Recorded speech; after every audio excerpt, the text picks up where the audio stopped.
In this tutorial, I will review Coursive.io and find out if it's legit or just another scam.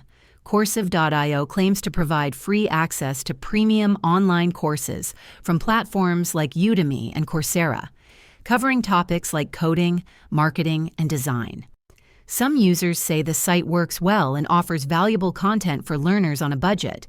However, others report broken links, outdated courses, and inconsistent availability. The platform doesn't create its own content, but curates existing paid courses, raising concerns about legality and copyright issues. If you're looking for temporary learning resources or want to try before buying, Coursive.io may help. But it shouldn't replace official course purchases, which support instructors directly. Use with caution and always verify links before accessing content. If this video helped you, please like and subscribe to this channel. Thanks.